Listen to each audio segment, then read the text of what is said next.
Hello everyone, Tiny Baby Fishy here with today's Langle, and looking at level 1, we have something that looks quite similar to a language we had just a couple of days ago here, written in the Cyrillic scripts, and it's got some very Slavic looking sort of words in it.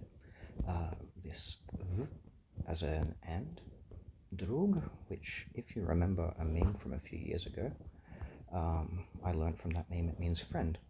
I think people often referred to that meme as a peer, but it is in fact pronounced drug and means drug, means friend rather. Pravach, prav meaning something like truth. There was a newspaper, I believe, in the Soviet times called Pravda. Vsyo, that means all. So vsyo люди, all people. Рождаются, I don't know what that means. Svobodovnini. Anyway, long story short, looking at this, I'm not going to try to read Russian. I don't actually speak it. It's Russian. If it's not Russian, I will cry. But I don't have to cry on camera today because it's Russian. Lovely. A Slavic language from the Indo-European language family, and it is spoken in Russia. We have a nice little point of Moscow there. Aha. Now, we spoke yesterday about the different languages of Africa, and this one, straight away, it is going to be from the Bantu language family. And I spoke briefly about the fact that a lot of the languages in some these parts of the world, a lot of languages, their name of their language will mean something like either people, the speech of the people, or speech. Because the name of a language is a pretty old part of the language, and in some cases comes from before even people were making contact with other languages, and it's evolved from there. So why would they call it anything other than speech, talking? If you had to come up with a name for a language, and it was a time before there were countries, you wouldn't call English English. There's no England to talk about. You would just call it speech. Or if you had a sense of group identity and you were Anglo-Saxons, you might end up going down the path that we did and call it something like Anglish, which would then maybe develop into English and then English. Crazy how that works. But looking at this, looking at the structure of the words and knowing that Abantu probably means people, you can assume that Bonke Abantu probably means all people because we know what the text that is being translated here is. This is going to be a Bantu language. Now, the trouble now becomes picking a Bantu language off this list. So as we scroll down, we're having a look for something that is a Bantu language.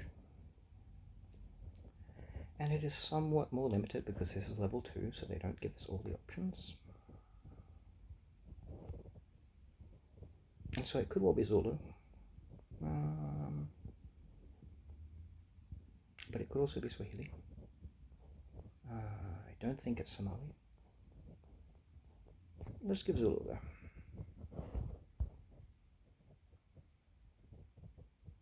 And we one-shot it once again. Zulu, a Bantu language spoken in South Africa. Yes, a Bantu language from the Benue-Congo branch of the Niger-Congo language family, Niger-Congo language family, spoken in South Africa, and Lesotho probably. Great. So let's soldier on for level 3, and here we have something that looks quite strange. So what are we looking at here? The accents on top of these vowels and the bars underneath them clearly signify something. We have lots of ngs. This letter here is variously known as, it won't let me select it, what's going on? This letter, N with a hook, variously known as Engma, Angma, Eng, a few other things, and it signifies that ng sound that we only really get at the end of words like sing in English, but in other languages it can be in other places, famously at the start of the surname Nguyen, the Vietnamese surname. Now I'm going to suspect that these accent marks on these vowels indicate tone. Now they could indicate other things. Sometimes they'll indicate just a different pronunciation. So it could take an O into an O or an R into an A, something like that. But given what we've got here? We know it doesn't indicate length because we've got two consecutive vowels in this word indicating length.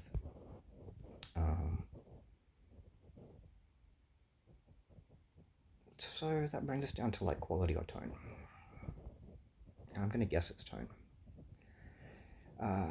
Bearing in mind that it is just a guess. But there are a couple of different accents here. This caron over the A, that could be a tone marker, or it could be, as we previously discussed, maybe it's a combination of things. Maybe some of these markers are for tone, and some of them are for changing vowel quality. This, I know it is a hat check. It's the inverted check mark here, upside down circumflex. Sometimes is used to indicate short vowels, although that's usually more of a curved symbol.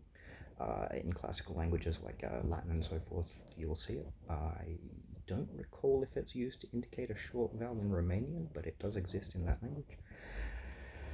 And finally, what have we got here? This barred I in a word like this, and this I assume is going to be not kaing, but two syllables, kaing. And this barred I is, if you're familiar with schwa, which is the reduced vowel in English, like the sound that you get at the end of the, not the though, because that's an E, but the when you're saying it in a rapid sentence, that the laziest sound you can possibly make with your mouth, that's a schwa. Now, this barred I, is just that, but raised up a little bit. If which is written with an upside down E, is kind of like the laziest E you can make, this barred I is like the laziest I you can make.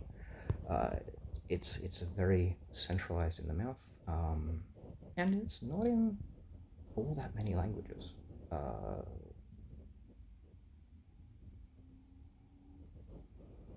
It tends to be, just for the sake of like clarity of communication, right? The vowels that a language tends to develop are going to try and be as spread apart from each other in the mouth as possible, right? So if you've got a language with only two vowels, it might be like which is low in front, and which is high and back. There's very little possibility for you to accidentally mishear an as an as you add in more, you might get a three-way vowel contrast, or you might have an I, or you might have an o, but you start to get a little bit of overlap here because you've got to put two of them, you've got to match them on at least one axis, right? If you're filling in three corners of the square, it's actually like a trapezoid, right? But you get like I,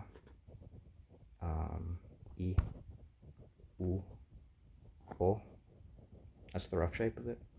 And if you have three vowels, at least two of them are going to line up, right? Like you could have I and A lining up, you could have A and O lining up, you could have O and U, or you could have I and U. They're going to line up somehow. And as you add more vowels, sorry about my thumb, that's where the undo button is, you'll tend to get a five-way contrast, which is like the classical vowel system A, E, I, O, U, which is famous in Latin, for example. And then you move into something like English, where you've got like, depending on the English you speak, 7 to like 12 vowels. And then you get into some really crazy languages like, I believe it's Marshallese, has just got an absurd number of vowels. So all of that to say, you don't tend to get vowels like this until you're starting to run out of space. You've used up at least 5 of the vowel spaces, and now you've got to start squishing them into the middle points.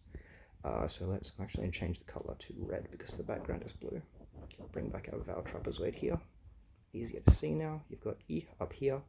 You've also got kind of up here. You've got down here, O back here, U back here. Now that that sits about there. And the schwa, which I described as an upside down E, sits in the middle. Down here you've got which is like the laziest or sound you can make, and that's sort of what you'll hear in a word like cup, maybe. It's in between the two. And now, with the exception of that I, which we do actually have in some varieties of English, in the word like roses, you may have heard some accents of English say roses, with a little bit of an I to it. That's that sound right there. But if we are to, can I? Ah, there we go. Ignore that. You're getting sort of the 7 or 8 vowels of English with a few more squeezed in there, because there's also differences in rounding of the lips. You've got like U versus U. You've got like R versus O. You've got I versus U. Um, they tend to make pairs. Where was I going with this? Yeah, it's got to be a language with a lot of vowels. Oh, that's where I was going. Anyway, so let's have a look here. Now,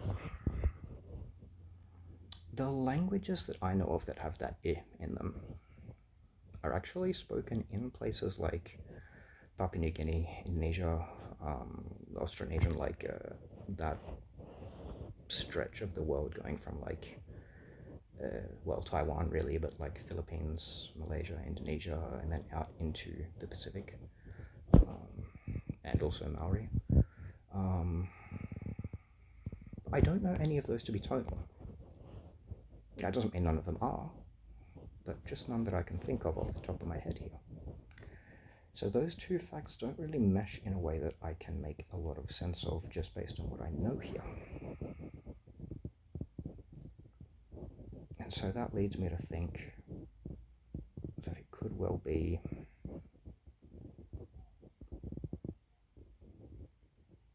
I could be getting tripped up like I did with Mayan the other day. This could be a South American language. Some of those do have features that I don't expect them to have, just based on a lack of familiarity. Come on, Comorian spoken in Comoros. Venki, Ewe.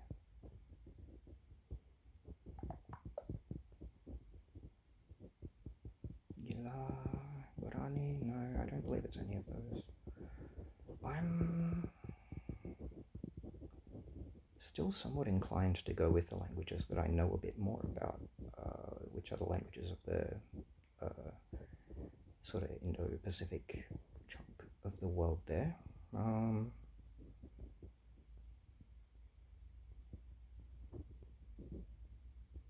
just for completeness, I'm just scrolling down through the list here, just to try and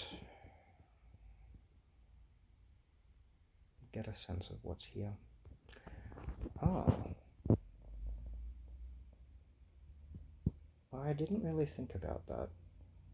Northern, like Sami, Inuktitut things, but those have much more complex syllables with a lot more consonants. They don't tend to follow this sort of structure that we see here, so I don't think that that's right. Something like Ojibwe breaks things up a bit more, so it could be something from North America as well. We are going to have to throw a guess out here at some point. It's not a Creole. We'd be able to recognize the acrolect, which is the sort of you've got basilect, mesolect, acrolect, and Creole tends to be, well, depending on your theory of creolization, but it's like you've got a basilect, which is the local language. Someone else comes in, traders, colonists, whoever it may be, and the two languages kind of merge. So it could be, you would see some vocabulary from another language that would more than likely be a language that you could recognize if it was a Creole language. Swahili, Swati, Tahitian. I mean, none of these jump out at me, right?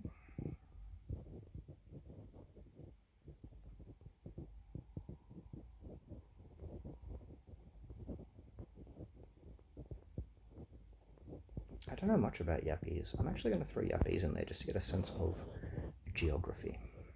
But I'm not confident in that guess. We're very far away. We're very far away. Kwasinyeting baitola gerlinas nisilana tagadin arakain nangse ugola na kilmanga Nang is also a word in Tagalog. Inlong alang surna sikit yainga inkel na surna suring barnga.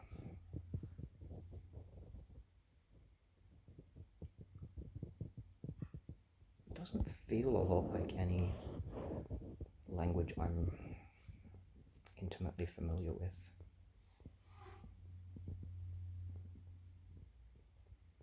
So I am going to try and just narrow it down a bit geographically with my first few guesses, right? We've tried Yapese, which is kind of out in the Pacific, so we can kind of say it's not too close to that. Let's try something like... Alright, let's try... where to go? Fongbe. I don't think that's right, but it'll tell us if we're in Africa at least. Getting a lot warmer with Africa. Okay.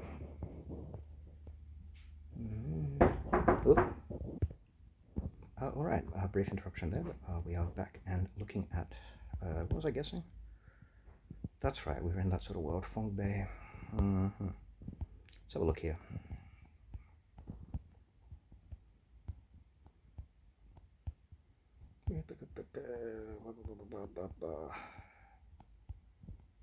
I mean, this is only level 2, man. I shouldn't be struggling this hard. It's not even that many options. Is Hausa... That was the answer yesterday, wasn't it? Oh, it's getting closer. So could it be... I mean, just to look at it, I know it's not Swahili. But could it be...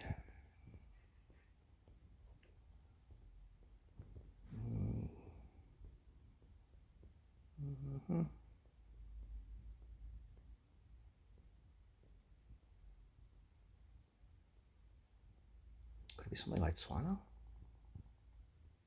I don't think so.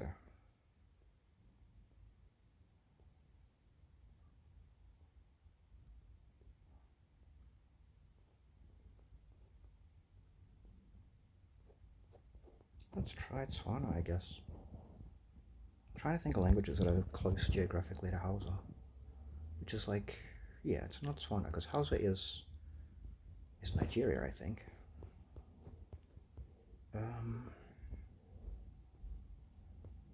What's close to Nigeria? Igbo? No. Maybe. I don't think so, though.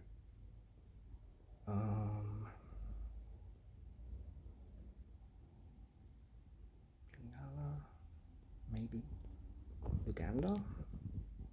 I still don't think of that, but we'll give it a go. Okay. Luganda is closer than Hausa. So that takes us from Nigeria into the direction of Uganda. If it's not Fongbe, it's not Ajabe.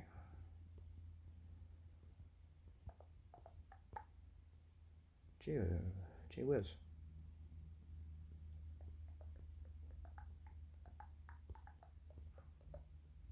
I don't think it's Iwi.